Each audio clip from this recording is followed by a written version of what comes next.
Գերագույն դատարանի եւ ներքին գործերի նախարարության շենքերի գնդակոծման միջադեպը տեղի է ունեցել այն պահին, երբ երկրի նախագահ Մադուրոն ելույթ էր ունենում ուղիղ եթերում։ Դատարանի շենքի վրա նաեւ 4 նռնակ է նետվել, որոնցից մեկը չի պայթել։ Հարձակման հետևանքով տուժածներ չկան։ Մադուրոն տեղի ունեցածն անվանել է ահաբեկչություն։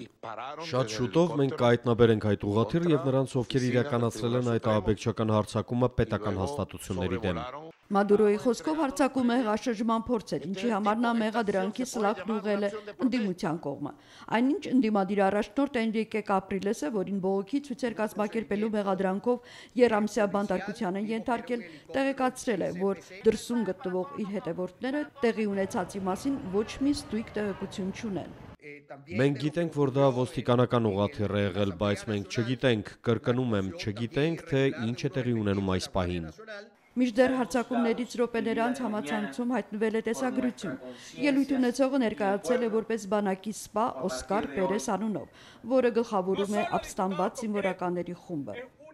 Մենք զինվորականների, ոստիկանների եւ քաղծառայողների կոալիցիան դեմ ենք այս հանցավոր կառավարությանը։ Նախագահ Նիկոլաս Մադուրո, մենք պահանջում ենք, որ նախարարներիդ հետ անհապաղ հեռանաս եւ հայտարարվեն համընդհանուր ընտրություններ։ Վենեսուելայում ապրիլից բացացած բողոքի ալիքը հասել է կիսակետին։ Երկրում քաոսային վիճակ է։ Մարդիկ բողոքում են սոցիալական ծանր վիճակից, ինչի համար մեղադրում են կառավարությանը։ Իշխանությունը պնդում է, որ երկիրը կանգնած է քաղաքացիական պատերազմի շեմին։ Ընդդիմությունը սակայն այդպես չի կարծում։ Նրանք սկսված պայքարն անվանում են պայքար դատարկ սառնարանների եւ անվերջանալի հերթերի դեմ։ Լուսինե Կոշեցյան, օրակարգ։